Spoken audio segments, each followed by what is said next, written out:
এই সুযোগে যখন গোবিচ্ছুরা আচ্ছন্ন হয়তো নজর রাখছে যে এরাই বোঝায় সব সম্পদ নিয়ে যাচ্ছে গরু গায়ে বিরাট একটা সিন্ধুকে, তো সবাই ঘুমিয়ে পড়েছে, সিন্ধুক নিয়ে উদাও।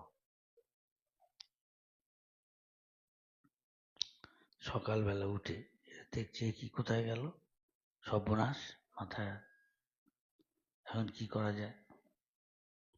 শ্রীনিবাস এখানকার লোক, আচার্য বলে, দেখো তোমরা দুজন, একজন বাংলার, ওই বাংলার নরোত্তম ঠাকুর, তুমি খেতে উঠে যাও। আর একে বললে, হ্যাঁ হ্যাঁ, শ্যামানন্দ লোক কোথেকে আসছে, গোপী বল্লভ পুণ্যাসিনী কোথায় নাকি তারা ওখানে যেতে বললো। রাতে, হ্যাঁ হ্যাঁ, হ্যাঁ শ্যামানন্দ বলবে তুমি হ্যাঁ, শ্যামানন্দ বললে তুমি মেদিনীপুরে যাও। মেদিনীপুর তো অনেক সময় উড়িষ্যা এসে যেত, যুদ্ধ হতো তো, বর্ডার এরিয়া তো, আবার কখনো বাংলার নর্মদা, তো তুমি মেদিনীপুরে যাও, আমি যতক্ষণ না এর খোঁজ নিচ্ছি পাচ্ছি ততক্ষণ তোমরা আসবে না, তাই বলে দেবো পেয়ে গেছি। তো উনি তখন সে একটা সাধারণ ভিখারির মতো এসে ঘুরতে লাগলো সারা রাজ্যে, হাম্বির রাজ্যে। এদিকে কোনো রকমে হাম্বির জানতে পারে তো অনেক পণ্ডিত সাধু, ভিখারি না, তাদেরকে ডেকেছে, আমার রাজ্যে আপনি আসুন, আপনি দেখে মনে আপনি ভিখারি না, আপনি অনেক কিছু। হ্যাঁ, কি সুন্দর শ্রীমদ্ ভাগবতম বলছেন, আমার সবাই এসে আপনি কৃপা করে চরণ ধুলি দিন। হ্যাঁ বলেছে, আমার শ্রদ্ধা ভক্তি, বুঝতে পেরেছে যে সাধারণ লোক, একটা কথা নিয়ে গেছে, তিনি ব্যাখ্যা করছে, শুনতে পারে এত ভালো লেগেছে। তাই বললো, আপনি কেন এখানে এরকম ভিখারির মধ্যে ঘুরছে? তখন ও বললো, এইরকম এইরকম তুমি আমাদের এসব মহাসম্পদ নিয়ে যাচ্ছিলাম, রাত্রে ঘুমিয়ে আছি, দেখলাম কোথায় নেই, কেউ নিয়ে গেছে চুরি করে। তখন বিরাবি রানী এসে চরণ বন্দনা করে বলে, আমাদের ক্ষমা করুন, আমরাই দোষ, আমরাই এসব করেছি, ক্ষমা করুন আমাদের, আপনি এরকম আমরা জানি না, আপনার পায়ে পড়ছে। স্বাভাবিকভাবে কেউ ক্ষমা চাইলে আন্তরিক, সবাই ক্ষমা করে। হ্যাঁ ঠিক আছে, তাই কথাটা নিয়ে রাজা রানীরা সব দীক্ষা নিল, নামত্র সব দীক্ষা, তবু সব দিয়ে দেয়। তো উনি খবর দিলেন এরকম পাওয়া গেছে, এরাই নিয়েছে, ভক্ত হয়ে গেল, তো অনেক মন্দির টন্দির বলছি।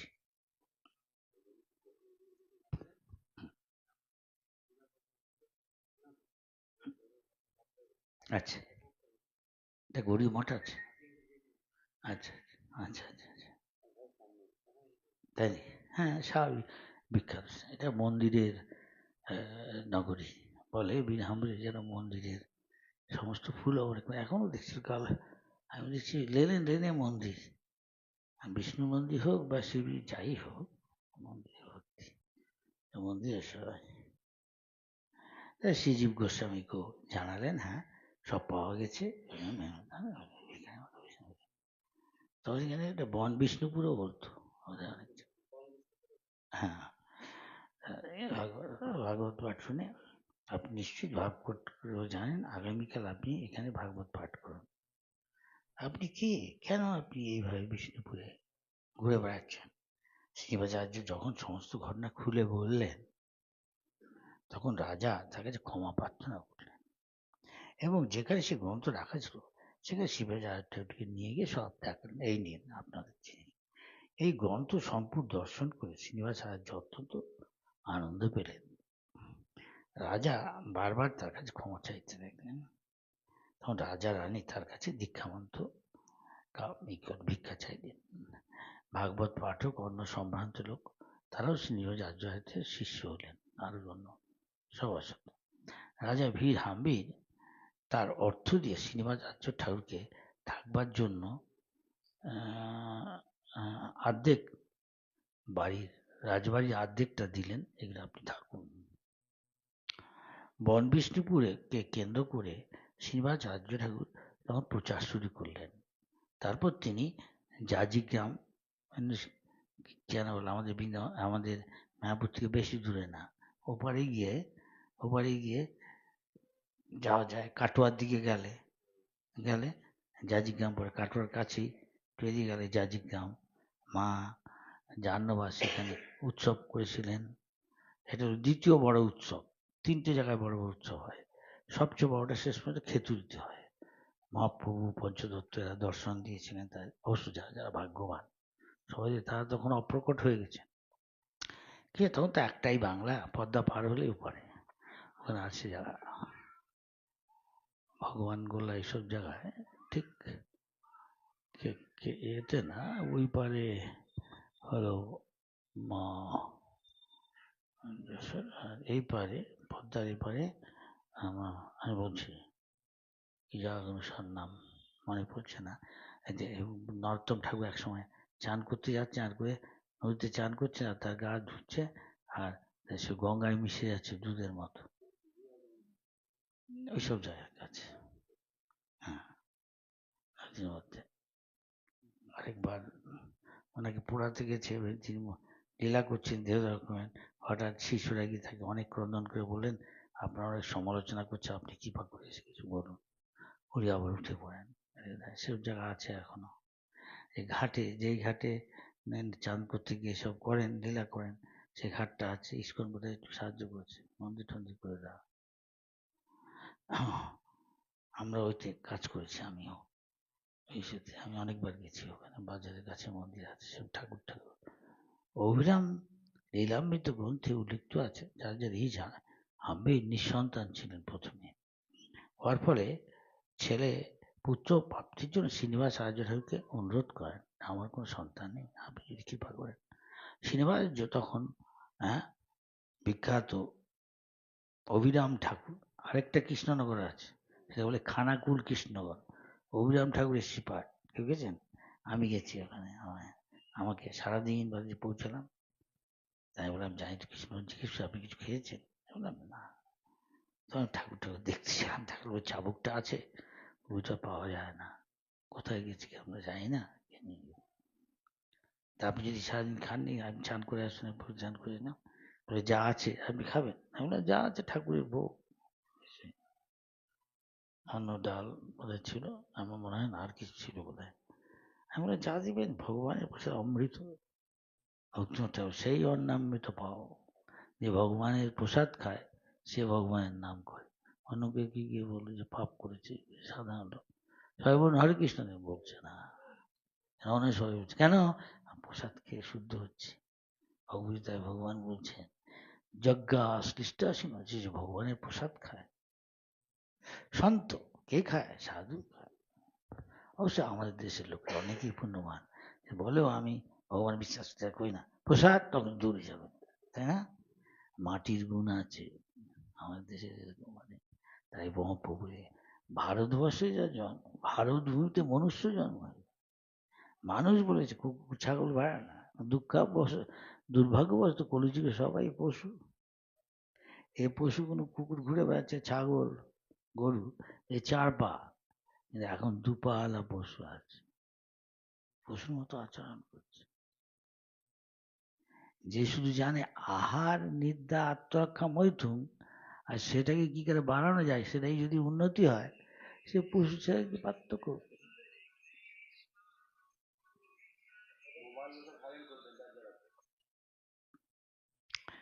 এই জন্য ভগবান ঋষভদেব বলছেন নায়ং দেহ দেহ ভাজান লোকে কষ্টান কামান বীরভুজান তপোদীপমন পুত্রকা যে ন সত্তা সুত, এরম ন অয়ং দেহ, এই দেহটা তুমি আমি নয়। এইটি ভগবদ্গীতার প্রথম শিক্ষা, ইস্কনের শিক্ষা।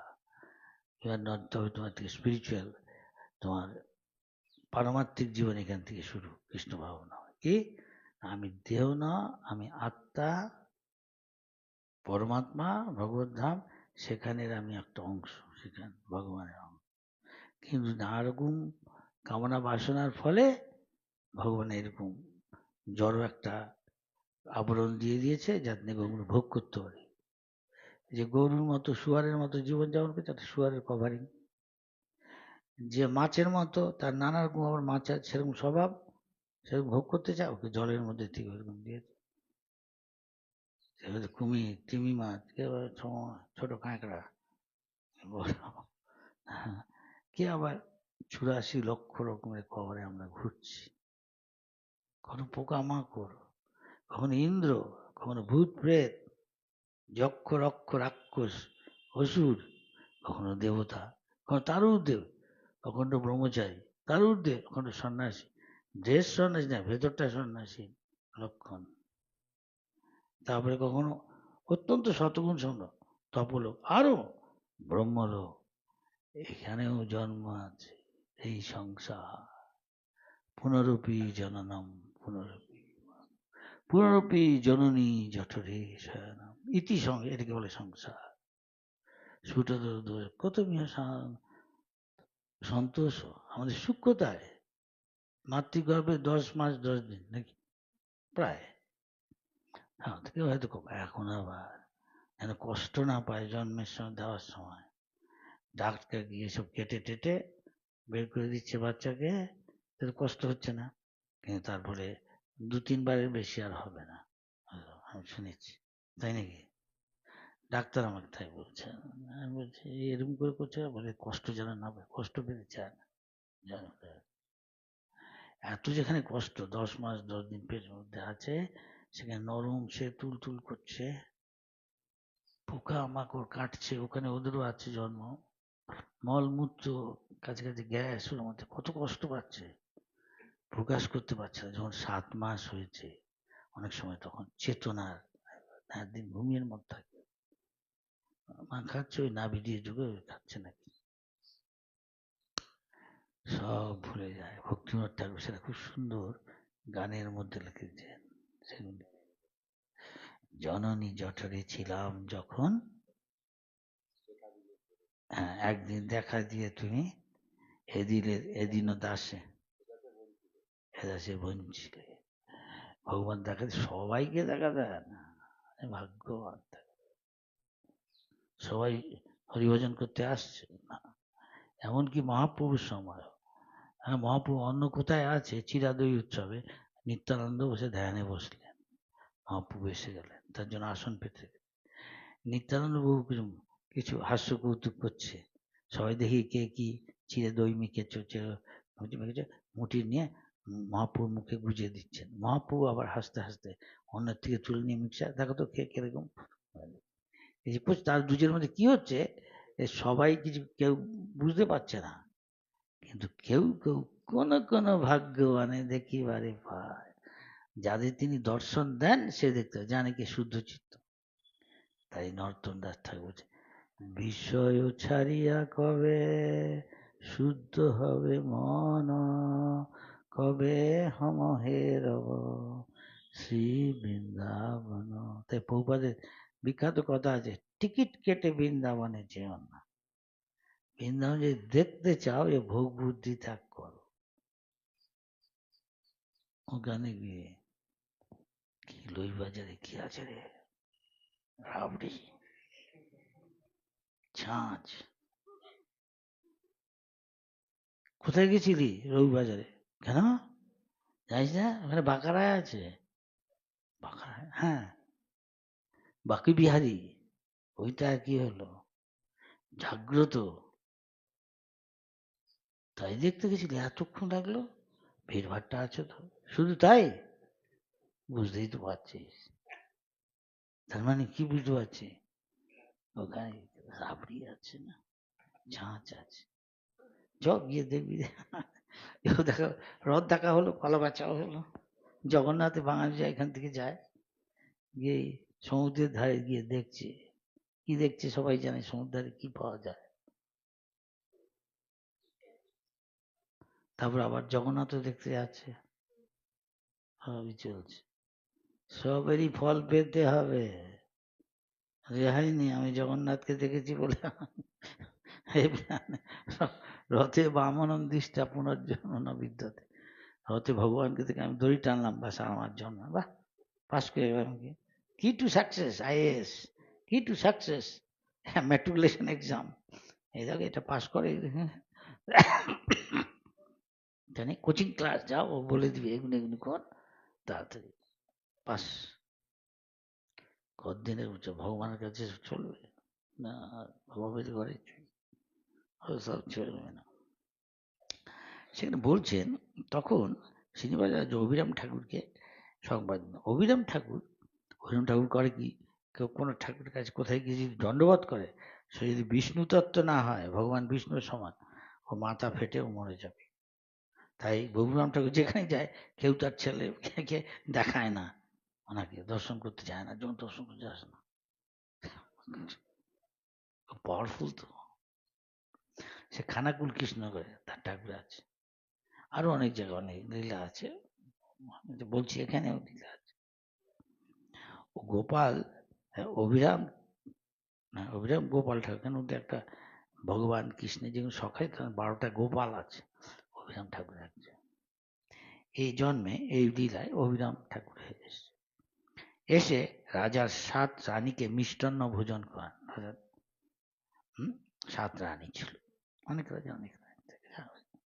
ছোট রানী অভিরাম ঠাকুরের মন মতন ভোজ্য অর্পণ করেন, রঘুনাথ ঠাকুর খাওয়ায়, সেবা করে, রঘুনাথ ঠাকুর যা পছন্দ করেছে বলে যথাসময়ে তার গর্ভে ধারী হাম্বির নামে এক পুত্রের জন্ম হয়। তথায় অভিরাম লীলামৃতে 49 পরিচ্ছদে বহন করা আছে, ভোজন করিয়া রঙ্গে উঠিয়া গোসাই, তার অভিরাম ঠাকুর গোসাই হস্তের আঙ্গুল চিহ্ন রাখেন, তথায় হাতের আঙ্গুলের চিহ্ন সেখানে রাখেন। দালানে রাখিয়া চিহ্ন নদীতে আইলা, তার মানে নদীতে এলেন। মুখ প্রক্ষালন করি নদীকে কহিলা, মুখ ধুয়ে নদীকে বলছেন, বড়াই বলিয়া নাম হইল এবার, রাজা নন্দন স্রোত বান্ধিবে তোমার, তথাপি বহিব স্রোত ঘুষিবে সবাই, এত বলি শ্রীনিবাস মিলিলা তথায়, এ বলে শ্রীনিবাস আচার্যের সঙ্গে মিলিত হলেন। এইভাবে অভিরাম ঠাকুর বিষ্ণুপুরে লীলা প্রকাশ করেছিলেন। ইতিপূর্বে যখন প্রেম অনুরাগে বিগ্রহ প্রণাম করে ভ্রমণ করলেন, সেই সময় বিষ্ণুপুরের মদন মোহনকে দর্শন করার ছলে এক লীলা করেন অভিরাম ঠাকুর। তাতে অভিরাম লীলামৃতে 4th পরিচ্ছদে লেখা আছে, লোক সংগঠন, লোকের ভিড়ে আর কি, লোক সংগঠনে দেহ দণ্ডবোধ কইলা, অনেক ভিড়ের মধ্যে অভিরাম ঠাকুরকে নমস্কার। মন্দির নিকটে যেন ভূমিকম্প হইলা, মন্দিরের কাছে যেন ভূমিকম্প হইলা, নড়ছে। দণ্ডবোধ দিয়া পুনঃ দেখেন চাইয়া, দণ্ডবোধ দিয়ে দেখছে কি প্রতিক্রিয়া হলো। মদন মোহন তবু না যায় ফাটিয়া, মদন মোহন তো ফেটে যাচ্ছে না।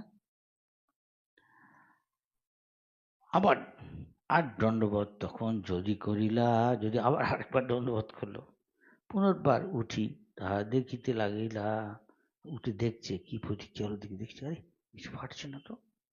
মদন মোহন তবু আছেন বসিয়া, মদন মোহন বসে আছে, কিচ্ছু হচ্ছে না। মন্দিরের দ্বার মাত্র গিয়াছে বাকিয়া, মন্দিরের দরজাটা একটু বেঁকে গেছে, ওইটুকু হয়েছে। পুনঃ এক দণ্ডবোধ করেন, তখন আবার দণ্ডবোধ করে অভিরাম ঠাকুর।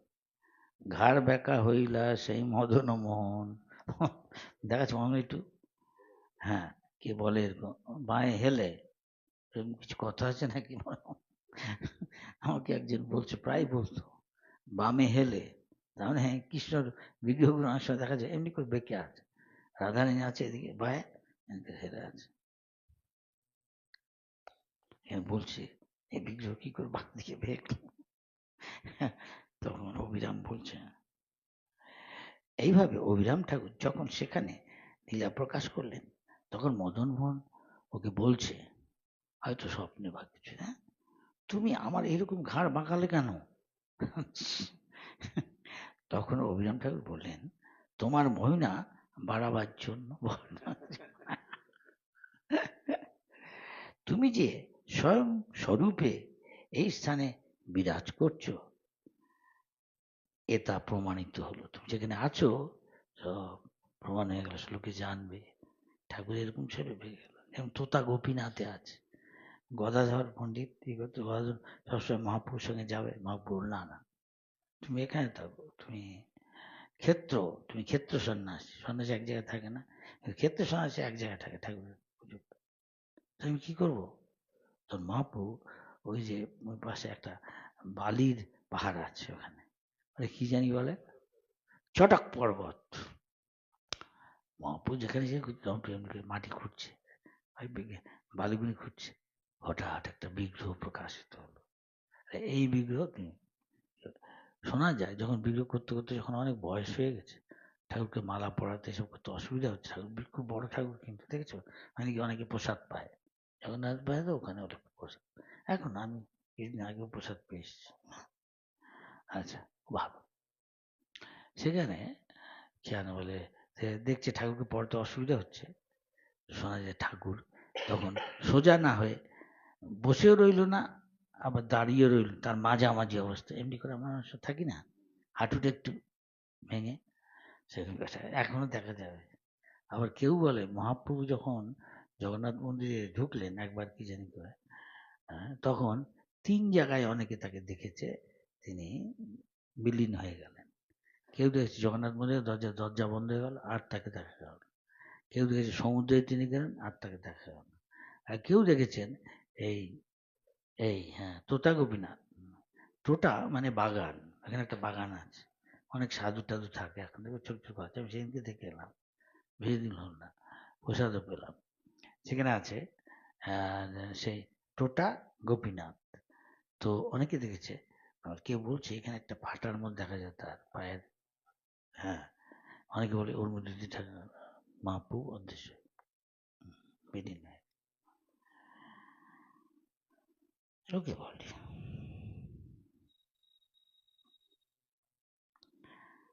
হলো। তারপর অভিরাম ঠাকুর মদনমোহনের সঙ্গে ভোজনের সখ্যবিলাস মিষ্টান্নাদি ভোজন করে গমন করেন মদনমোহনের সঙ্গে। পরে তিনি কৃষ্ণনগরে, এটা কিন্তু কৃষ্ণনগর মানে আমাদের মায়াপুরের কৃষ্ণনগর না, এটা খানাকুল কৃষ্ণনগর, এটা বোধহয় হুগলি জেলায়। হ্যাঁ, হ্যাঁ, তিনি হুগলিতে অনেক সিপাট আছে, হ্যাঁ, আটাপুর এর অনেক। আচ্ছা, পরে তিনি কৃষ্ণনগরে অবস্থানকালেও বিষ্ণুপুরে গিয়ে ওখানে থাকতে, বিষ্ণুপুরে গিয়ে ও সংকীর্তন বিলাস করেন। এভাবে অভিরাম ঠাকুর ও শ্রীনিবাস আচার্যের প্রেম ঐতিহ্যে এখানে বহু অপ্রাকৃত অতিমত্ত লীলা হয়েছিল। এখানে রাজসভার পণ্ডিত শ্রী ব্যাস চক্রবর্তী ও দেউলি গ্রামবাসী কৃষ্ণবল্লভ প্রভুজি শ্রীনিবাস আচার্যের পার্শ্বদগণ অবস্থান করেন। বর্তমানে বিষ্ণুপুরের রাজবাড়ির যতটুকু চিহ্ন আছে, ওদের সব ভগ্নাবস্থা, কিছু নেই প্রায়, আছে তা রাজবাড়ি বলে মনে হয় না। হ্যাঁ, মিশে গেছে মাটির সাথে। তবে বিস্তৃত এলাকায় কিছু কিছু ধ্বংসের অবশিষ্ট দেখে মনে হয় এখানে একসময় জনবসতি ছিল। এখানে পরবর্তীকালে বহু রাজারা মন্দির নির্মাণ করে বিগ্রহ সেবা পূজা প্রকাশ করেন, যেটুকু আগে বললাম আমি। বিষ্ণুপুরের ইতিহাস থেকে জানা যায়, ওইসব যা বললাম না। তারপর বলছে 1965 খ্রিস্টাব্দে মল্লাব্দ শুরু হয়, বছর গণনা ওদের নাম অনুযায়ী। এটা মল্ল দেশ ছিল, ফাইট করে। প্রথম রাজা বীর হাম্বির এই বিষ্ণুপুরকে বলা হয় মন্দির নগরী। এখানে অনেক মন্দির আছে, এ সমস্ত এখনো আছে, কিন্তু বিগ্রহদের সেবা পূজা তেমন ব্যবস্থা ঔজ্জ্বল্য নেই। এই সমস্ত বিগ্রহের সেবা পূজা ছাড়াই কোনো গৃহের প্রকোষ্ঠে রাখা আছে বলে স্থানীয় লোকরা বলছেন, অনেক বাড়িতে রাখা আছে। আর সমস্ত মন্দিরগুলো পশ্চিমবঙ্গের প্রত্নতত্ত্ব আর্কিওলজি বিভাগ থেকে সুরক্ষিত আছে। একমাত্র শ্রীনিবাসাচার্য ঠাকুরের প্রতিষ্ঠিত গৌরনিতাই কালাচাঁদজি এক প্রকোষ্ঠে দেখা যায়। সেটা কোথায় আছে জানা? হ্যাঁ, আচ্ছা আচ্ছা, কালাচাঁদ সেখানে গৌরনীতাও আছে, বলছে তাই। ভালো সেবা পূজা আছে বলে মনে হয় না তত। একমাত্র মদন মোহনের মন্দিরে নিয়মিতভাবে সেবা পুজোর ব্যবস্থা চলছে। আচ্ছা, ভালো তো। এছাড়া শহরের মধ্যবর্তী স্থানে দলমাদল কামান আছে। 1929 খ্রিস্টাব্দে থেকে এটি একটি বিরাট বেদিতে সুরক্ষিত আছে। যখন ভাস্কর পণ্ডিতের নেতৃত্বে বর্গী হামলা, তবে মারাঠারা আসছিল, রবি ঠাকুরের কবিতা আছে, মারাঠা সাহায্য নেতৃত্বে বর্গী হামলায় তখন গোপাল সিং এই বিষ্ণুপুরের রাজা ছিলেন। এখান থেকে বলছি, আমি বলতে পারি, আমার মনে হয় তিনি পরম বৈষ্ণব ছিলেন। তিনি নির্দেশ দিয়েছিলেন কেউ যেন বর্গীদের বাধা না দেয়। সমস্ত নগরবাসীদের তিনি নির্দেশ দিয়েছেন হরিনাম করতে, সারাদিন হরিনাম করো, বাধা দিও না। সে এক অদ্ভুত লীলা। কি লীলা? একদিকে বিষ্ণুপুরবাসীরা সারা রাত্রি ধরে হরিনাম সংকীর্তন করছেন, অপরদিকে বর্গীরা প্ল্যান করছে কিভাবে বিষ্ণুপুর লুটে নেওয়া যায়, লুট করা যায়। শেষ রাত্রে দেখা গেল একটা ছোট্ট ছেলে দলমাদন কামান দাগিয়ে বর্গীদের বিধ্বস্ত করে দিলেন। বেরো এখান থেকে। রাজা শুনে প্রথমে অপ্রসন্ন হলেন যে আমি সবকে নির্দেশ দিলাম কেউ তাদেরকে আক্রমণ করবে না, কে এই দলমাদল কামান দাগলো? তখন সৈনিকেরা জানালো যে আমরা কেউ দাগাইনি এই কামানটা, একটা ছোট্ট ছেলে এই দলমাদল কামান দাগিয়েছে। পরের দিন পূজারী দেখলেন মদনের গা থেকে বারুদের গন্ধ বেরোচ্ছে। শ্রী শ্রী রাধা মদন মোহন কি? আরেকটা অদ্ভুত লীলা এই মদন মোহন সেই সময় করেছিলেন। তিনি দলমাদল কামান দাগিয়ে যখন চলে আসছিলেন, তখন এক গোয়ালা বিক্রি করার জন্য গরুর গাড়িতে করে দই নিয়ে যাচ্ছিল। জগন্নাথের এরকম একটা লীলা আছে, কোনো মহিলা নিয়ে আছে। তখন মদন মোহন বললেন, তুমি আমাকে একটু দই খাওয়াও, আমার বাবার কাছ থেকে তুমি দাম নিয়ে নিও, আমার বাবা হচ্ছে বীর হামবীর।